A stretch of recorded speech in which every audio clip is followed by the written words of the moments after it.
my fellow comic book collectors, it's Alan, the Comic Collector Geek, and this is the Wednesday video where I answer your questions. Each Wednesday, I basically get questions, and then I answer them the following week. We got a lot of great questions to get into. I'm just going to get right into it.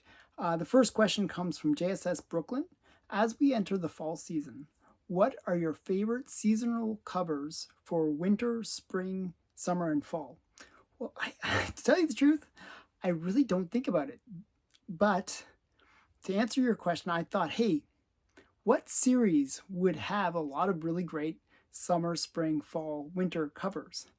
And I was thinking actually Betty and Veronica. So I'm going to actually show you what ones I think would be kind of cool on that front.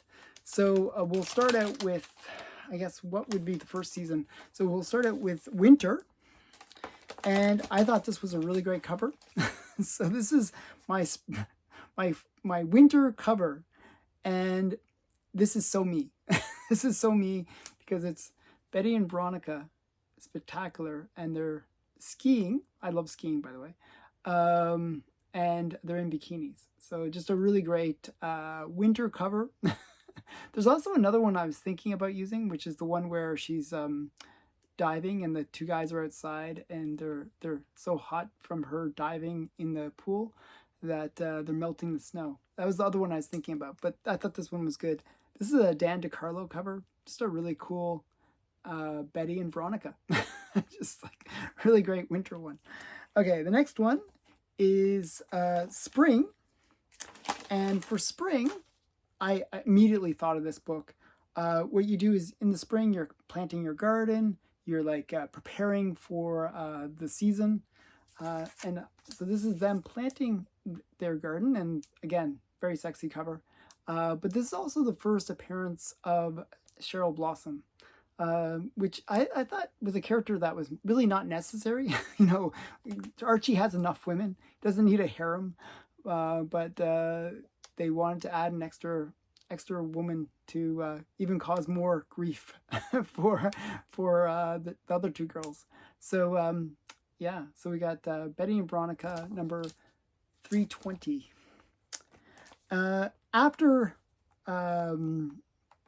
spring comes summer, and actually I thought of this one. This one is kind of like I've always felt like this was an homage in a weird way to Showcase 79.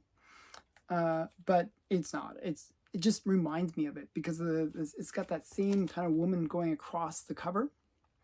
But this is Betty, number 28, I believe, or number 8. And it's another Dan DeCarlo cover. Just a great one, you know. So summer, I think of the beach. I think of like going swimming, and I just thought of this one. This is a really great one. So Betty, number 8. And fall, whenever I think of fall, I always think of Halloween. So it's just something I associate with fall. It's probably my favorite of the holidays because Christmas, in a way, when I was growing up, was a little bit of a weird one for me. I liked the toy part. I liked the presents part. But I always liked the whole thing about Halloween. I just enjoyed that, you know, usually working up to Halloween, they would have movies that were like on TV that were all scary stuff. And I thought that was fun. They would just have that whole build up that was really enjoyable. And then you go out and you're actually on your own and you're like dressed up. You could be like scary. You could be cool. You could be whatever. And I enjoyed that. I liked seeing other people in costume as well. I liked that whole trick-or-treating feel. So I associate fall with Halloween. And what better one was than Betty and Veronica, Halloween Spectacular. And they're, you know, I just think this is really cute. You got, I think this is Dan Parent. Yeah, Dan Parent. And yeah, they're dressed as witches. And I think that's just really great cover. So those are my 4 seasonal ones. I hope you enjoyed those. A bit of a sub-theme of seasonal plus Betty and Veronica. It's just a series that I thought of, hey, this series kind of would be the easiest to kind of find all those fall, winter, summer covers. So yeah, so next question comes from K Munin. During your September 16th live stream, both you and Stephen had discussed on restored and conserved books. Without restoration and conservation, many of the books we see in a slab may have otherwise already disintegrated. Why then do you believe collectors are so harsh on these books and the values on even rare books are so low? What is your favorite purple label in your collection? Well, a lot of the time, so what we're really dealing with with restored books is the fact that people were burned, where people didn't know that the books were restored. They didn't know that there was trimming. They didn't know that somebody had taken that Sharpie and just gone wild on the cover. And that is really what happened, is like people started submitting to CGC back in the early 2000s, and they were like shocked when they got this purple label. And it quickly got a very negative connotation to it because people didn't know the books were restored. And there was just enough of that negativity that really killed the idea of conservation and restoration for quite a long time. Things change. People will start realizing, hey, maybe restored books aren't so bad. And I think their attitudes will change for the better. And like, people will realize, well, back in the day, we used to get books restored all the time, and it was the thing to do. But the difference is that undisclosed versus disclosed restoration. So back in the early 90s, or even earlier than that, like in the 1980s and 70s, people would send their bigger books to get professionally restored. That was what you did. And that was very, very well known. I remember hearing stories of people spending big money to get their Batman 1 restored or Action Comics 1 restored. And that's what you did because you wanted to protect your investment. Fast forward, not such a great thing to do. But things change. I think people will start to see the attitudes changing.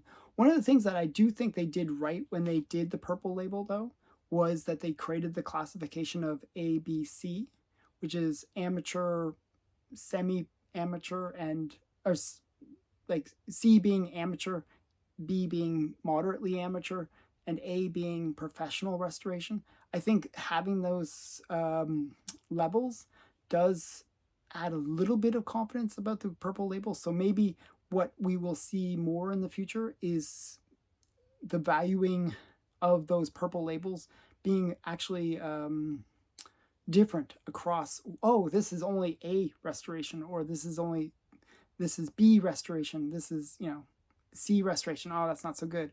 Like where people will give more value to a restoration versus a C restoration. Right now, there is a bit of that where moderate versus slight versus extensive restoration have different values. Like the percentage that you get when you're selling those books does differ. So I think, attitudes will change. And I think as people accept restoration a bit more, especially with some of these golden age books where they're really hard to find without restoration, and if they didn't get that restoration, they probably would fall apart. So yeah, I think their attitudes will change over time. It's a time thing. As I said, with the advent of CGC, I think people did feel that they got burned on a lot of these especially with the big books. So there is that negative connotation to the purple label. So it will change, though. I think attitudes will change. But my favorite purple label, I have a bunch. I have a lot of purple labels, but my favorite actual purple label. So my Wonder Woman 1 is actually restored. So, but it's not a purple label. So I'm being technical here, but this is my favorite book. And I wouldn't have been able to afford this, really. In this grade, this book goes for $400,000. It's just crazy how much this book goes for in this grade. I wouldn't be able to afford it. I think it's like 200 to 400,000. It's like some crazy amount. Because it was restored, I paid 14,000 for this. I wouldn't have been able to get this book. So in this case, I love the purple label. It just means that I can afford an awesome book. And I just really think this is an awesome book. I never thought I would own this book. It's just one that is just so cool. You know, Matt Baker cover, L. Felstein parts, maybe. Just a really great cover. And it's one that was mentioned, Seduction and Innocent. Just so much going for this book. Really, really cool, iconic book. Probably one of the most expensive books that isn't a superhero, you know, standard superhero comic. So just a great one. I always wanted it for my collection. And yeah, it's like just a big book for me, and I'm happy to have it. And because of the purple label, I am able to have it. Okay, next question comes from Kim Nguyen, who wrote, would you sell some or all of your comics at the next peak? I was thinking about this. So I mentioned this in a kind of another video where I was talking about one of my biggest mistakes was not selling at the peak. But what I realized, and this is something that's really important to understand, is when you have a collection like mine, very diverse collection, where I have Golden Age, Silver Age, even Platinum Age, and Bronze and Modern, all that kind of stuff. I realized that during the comic boom of COVID, it was really affecting silver and forward, like silver, bronze, copper, and modern. It wasn't really impacting golden age books yet. It's sort of golden age were sort of lagged behind. So what you do is there is not just one boom. It's not like you'll get one boom and then you know, all your books are super valuable and you should sell them all that moment. Generally what will happen is there's booms within the market. So you'll have like Golden Age being a boom. Right now, kind of Golden Age is under its own boom right now. But maybe 2 years from now, it's Silver Age that's booming. So what you have to do is pick the boom and which comics to sell during the boom. So I wouldn't sell necessarily all of my collection. I'd try to time it to sell the books that I think this is a crazy boom, and this is the only time I'm going to get a chance to capitalize on it. Then I would really consider taking my own advice and selling big books at that time, or most of my books at that time when there is that crazy boom. I would definitely consider it. One of the things that I sort of agreed to with my wife is that I would maybe sell off my collection when I hit 70. So like 20, 30 years from now, I might just sell everything, regardless if there's a boom or not, just so that we can minimize our baggage in life.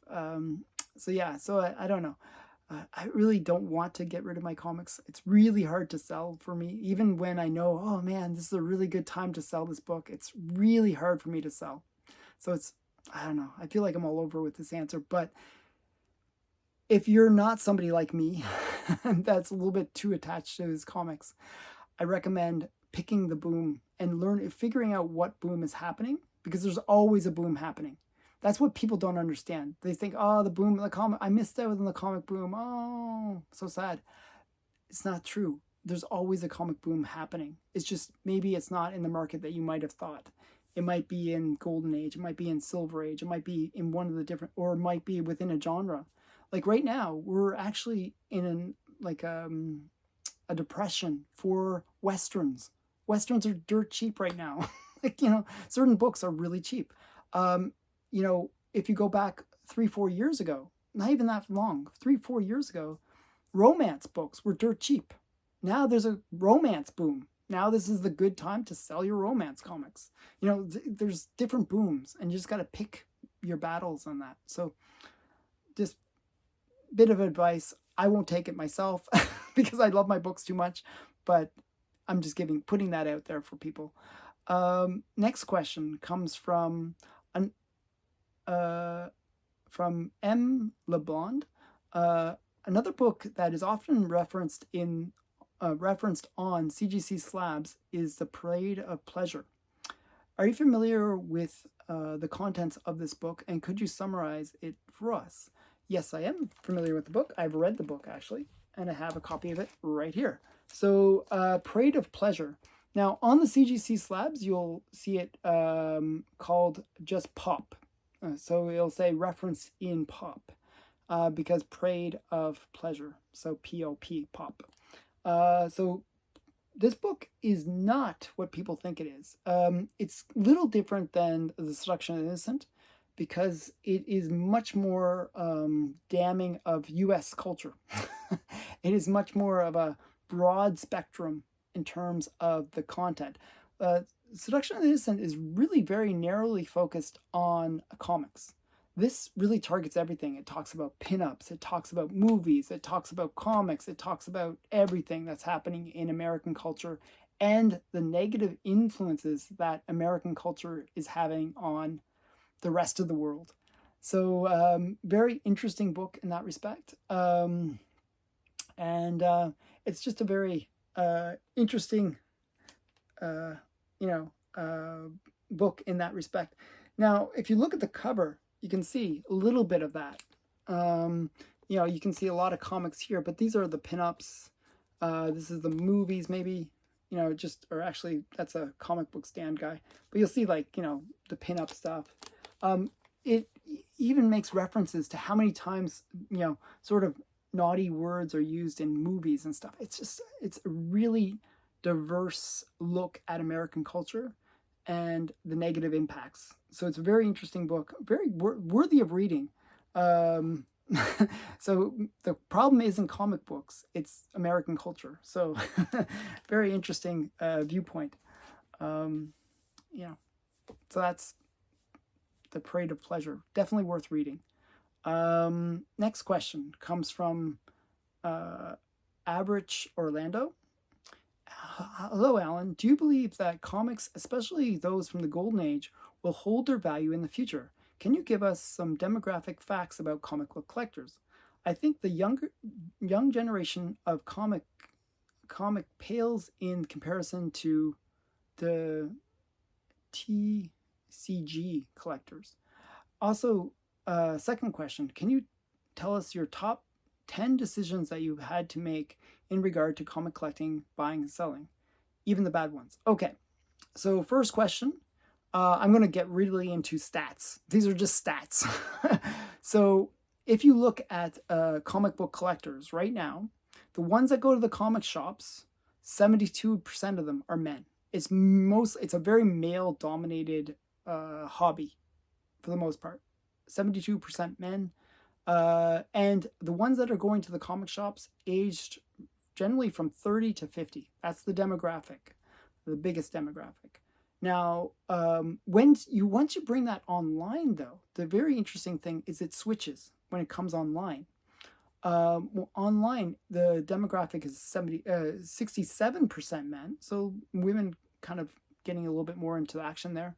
But the largest demo of people buying comics online is actually the younger generation, 13 to 20-year-olds.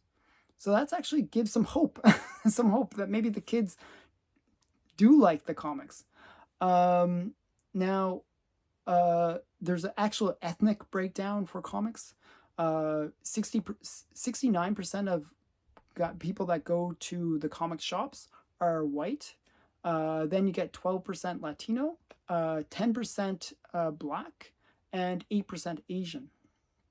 So actually, if you kind of compare that to U.S. demographics, that's actually not, the Hispanic is maybe a bit low, but Black is right on. Like you can see that they really have embraced the comic book hobby, and 8% for Asian is actually slightly overrepresented. So maybe Asians really do love comics too. So, as the demographics of the U.S. are changing, it might not be bad for comics. So the two big things you want to look at when you're looking at how will comics perform in the future is demographic shifts in terms of cultural, not racial, and then age, right? So as I said, the demographics of the people that are coming into the US, you actually see them well represented in the people that buy comics, which is a good thing to see. In terms of the age demographic, well, the younger generation is much more willing to go online to buy their books. And that's actually a good sign because that means that they are getting into the hobby. So actually, this is was very positive. I was seeing these numbers and I was actually, hey, this is not too bad. Now, there is one more thing that we have to look at is the competition to comics, which is really manga. And if you look at the manga, who's reading manga, who's embracing manga, it's actually 56% male and 44% women. So much more egalitarian in terms of who is reading manga. But the interesting thing is 76% of the people that are reading manga or buying manga are under the age of 30. So it is a much younger demographic that are going to get older and move into, whatever later on. So manga, I feel like, is a gateway to comics, believe it or not. So I think people that enjoy manga will actually enjoy comics, especially the older comics. Like Golden Age has that cachet of being something where it is much more cooler stories, much more interesting stuff happening. In Silver Age as well, I would say. But that's sort of where I see, like, I think as a collector gets older and more mature, they do gravitate to finding those early appearances, and then they gravitate to finding, oh, there's these cool covers, oh, there's this whole genre of pre-code horror or good girl or whatever it is. And I think that will always remain. I think, there will always be a group of, like, even the younger collectors who will want to buy those bigger books from the Golden Age. So I always see, like, Golden Age is maybe less accessible to people who are younger because they just don't have the money to pay for, like, these more expensive books. But as they get older, they will want to pick them up because it's sort of like the forbidden fruit. The idea of, oh, this book is, like, so expensive, I can never afford it. But then as you get older, you actually have the resources and be able to afford it. So there will be that shift, I believe. So hope that answers your question. I'll give you a little bit of stats. William Barrett wrote, have you ever seen comics with Speedy Gonzales as their story/cover? Yes, I have. And where did I put it? I had it right here. One sec here. Oh, yes, here it is. I have a very special Speedy Gonzales because I like Speedy Gonzales. He was a really great character. So this is Speedy Gonzales #1. So he's on the cover, obviously, of his own book. I thought Speedy Gonzales was an awesome character. He's a fun character. So yeah, so this is him on the cover. I don't really have that many Speedy Gonzalez's books, but I do have his first title, which is actually 4-color 1084, and it's a great book. That's and I have his first appearance. So those are the two main books I have for Speedy Gonzales. I didn't really get that many Speedy Gonzales. I watched the cartoon as a kid. I really enjoyed it, but I don't have that many of the comics. Mark Webb wrote, question for next week. Have you read The 10-Cent Plague by David Hajdu? And what are your thoughts? Actually, I started reading it, and I don't know how far I got, but I got into where it was starting to talk about the Golden Age. Because one of the things I liked about the 10-Cent Plague, and I wish I had finished reading it, was that it really gives that historical context. I love history, so it basically explains the origin of comics, and not even just in a very interesting way, because you see these comics, the very early comic strips with the Yellow Boy and all this kind of stuff, and how it was received back in the day, that these comics were seen as like low class thing. It was like, it was very, very seen as a very low form of art and content. And there was that certain negativity to it, and it was just interesting to see that historical context. Like, you think of like the end of the Golden Age where people were freaking out about it, but that was not a new phenomena. That was like that was a phenomena that really began when comics began. So it's just interesting to hear those stories. Also, one of the things that I liked, I've read excerpts from other sections of the 10 Cent Plague, where you really get a sense of some of the characters, not of the comics, but of the comic producers. And I thought some of the ways that they acted were just crazy. Like there's this one thing where you get, there was a quote from Will Eisner, and he was talking about how on Mondays there would be some random girl like dressed in like fishnet stockings coming to their publisher, the Iger House, and she'd be like, "Oh, your partner just hired me."